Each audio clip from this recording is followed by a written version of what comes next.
its very beginning.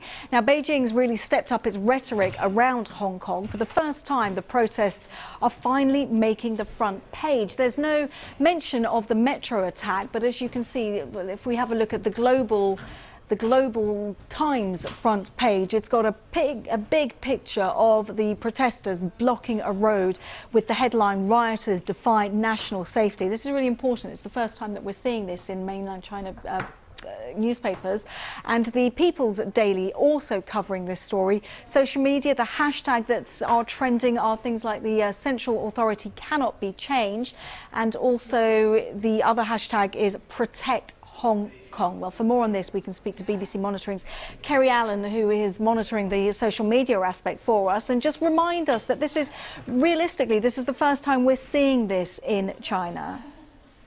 Yes, and this is very unusual because since these protests began in early June, there's been a real kind of playing down from Beijing. Basically, it doesn't want people to recognise that protests are taking place or that there's any dissatisfaction with this bill whatsoever, because Beijing supported it and because China owns Hong Kong. It sees Hong Kong as an area that belongs to it. It didn't want to give the impression that there was any unrest whatsoever. So the idea that this is making front page news today is very, very big and very defiant tones from Beijing. I mean, this newspaper article in People's Daily saying that the Central Authority will not and cannot be challenged. I mean, these are very strong words from Beijing.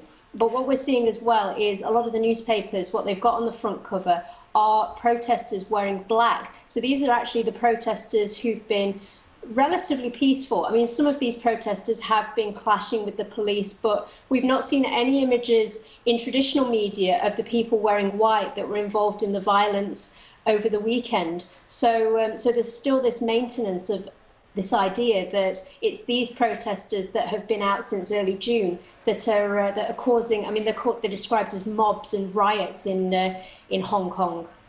Oh, so that's interesting. So this perspective, this sort of second element that's coming through, the gang of people in white T-shirts, that's not been reported. So an element of censorship still ongoing there.